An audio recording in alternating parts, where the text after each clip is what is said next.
আসসালামু আলাইকুম, সবাই কেমন আছেন? আলহামদুলিল্লাহ, আপনাদের দোয়া আমি অনেক ভালো আছি। আয়াতের বাবা নিয়ে চলে গেলাম আমার দ্বিতীয় ডোজ দেওয়ার জন্য, কারণ বিড়াল যে কামড়িয়েছিল তাই সিএনজি করে চলে গেলাম মহাখালীতে। সেই অনেক দূরের জায়গা, যেহেতু আমরা পুরান ঢাকা, সে মহাখালীতে যেতে হয়, অনেক সময় লাগে, অনেক দূরের একটা রাস্তা।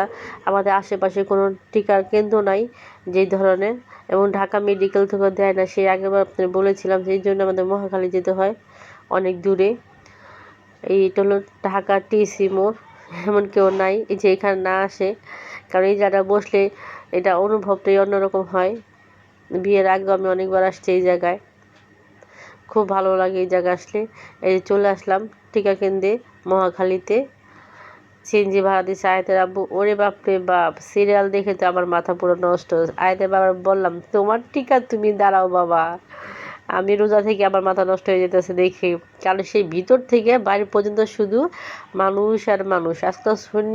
আজকে এত ভিড়, বুঝতেছি না এত ভিড় কেন। দেখেন কি সিরিয়াল, সেদিনকে তো আপনাদের দেখাতে পারিনি, কেন তাড়াহুড়া। আদের বাবার মন খারাপ ছিল, বিড়ালে দিছিল। এখানে টিকিট নেওয়া, আবার দ্বিতীয়বার দিয়েছি তখনও এন্ট্রি করা লাগে। এখানে আমি এন্ট্রি করে নিলাম। আদের বাবাকে বললাম তুমি সিরিয়ালে দাঁড়াও। এই দেখেন, এই যে লম্বা লাইনটা দেখতেছেন, এটা কিন্তু সেই টিকা দেওয়ার জন্য। আর এখান থেকে একদম বাড়ি পর্যন্ত এই শুধু মানুষ আর মানুষ, এত লোক বলার মতো না। শনিবার দেখে নাকি বলতে পারি না, কারণ শুক্রবার গ্যাপ ছিল, তারপর শনিবার আতের বাবার টিকা ছিল শুক্রবার দিন, কিন্তু শুক্রবার তো বন্ধ থাকে, এই জন্য শনিবার যেতে হয়েছে। আর যে দেখি এই অবস্থা, এই যে এখানে ডাক্তার বসে, যারা নতুন আসে তাদেরকে ডাক্তার দেখে তারপর টিকা দিতে হয়। আতের বাবা তো প্রথমবারই ডাক্তার দেখে টিকা দিয়েছে, এই জন্য আজকাল ডাক্তারের কোনো ঝামেলা নেই, শুধু এন্ট্রি করলাম আর টিকা দিলাম। তবে টিকা দেওয়ার জন্য সিরিয়াল বাই সেই লম্বা সিরিয়াল। আতের বাবা মনে হয় টিকা খেয়ে আইসা পড়ছে, দুই হাতে দুইটা দিছে। এখন আমার আবার ডাকতেছে, আমি বললাম তুমি আসো। ওই দেখেন আদে বাবা কিভাবে হাত ডলতাছে, দিছি বেচারা রে। বিড়ালের কামড়ও মনে এত কষ্ট হয় নাই তার। আল্লাহ রে আল্লাহ, দেখেন কিভাবে ডলতেছে হাতে। আজকে আমি রান্না করব বেগুন দিয়ে বট। জানি না কেউ খেয়েছেন নাকি, তবে আমার রেসিপিটা আপনারা ফলো করতে পারেন, কারণ রেসিপিটা খুবই মজার। এই জন্য আমি বেগুন গাছে বেগুন ছেড়ে নিতেছি, যেহেতু আমার গাছ আছে টাটকা বেগুন, আমি টাটকা বেগুন দিয়ে আজকে রান্না করব। এই যে আরও বেগুন আছে, আমি আরও ছিঁড়বো একটা একটা করে। আমরা দুজন মানুষ অল্পতে রান্না করলে হয়ে যায়।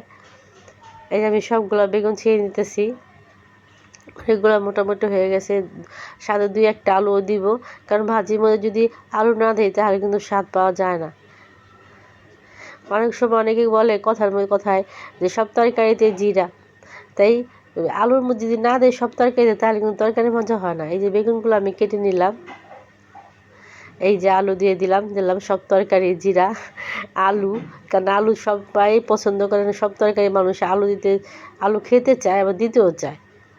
এই যে আমি ভাজি করবো বলে সুন্দরভাবে কেটে নিলাম আলু আর বেগুন, গাছের বেগুন।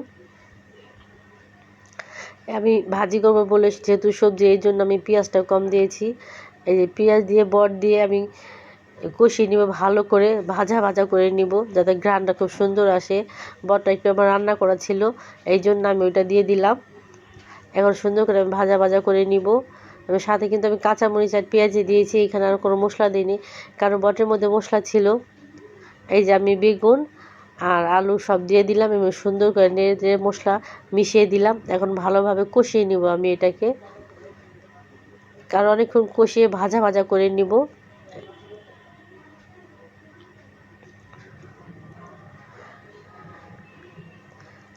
আমার কাছে খুব মজা লাগছে এই ভাজিটা, আপনারা খেতে পারেন বাসায় করে। দেখেন কত সুন্দর একটা কালার আসছে। এখন আমি ভালো করে আরও ভেজে নিব। আমার চুলায় কিন্তু আগুন জ্বলতেছে, এখন আমি আরও ভাজা করে, এই যে ভাজা করতে নিতেছি ভালো করে। এই দেখেন কত সুন্দর হয়েছে, ঘ্রাণটা মাশাআল্লাহ অনেক সুন্দর আসতেছে। আমারও রান্না প্রায় শেষ পর্যায়ে হয়ে গেছে। এই যে আমার রান্না শেষ। সবাইকে অনেক অনেক ধন্যবাদ। আসসালামু আলাইকুম, সবাই সুস্থ থাকুন।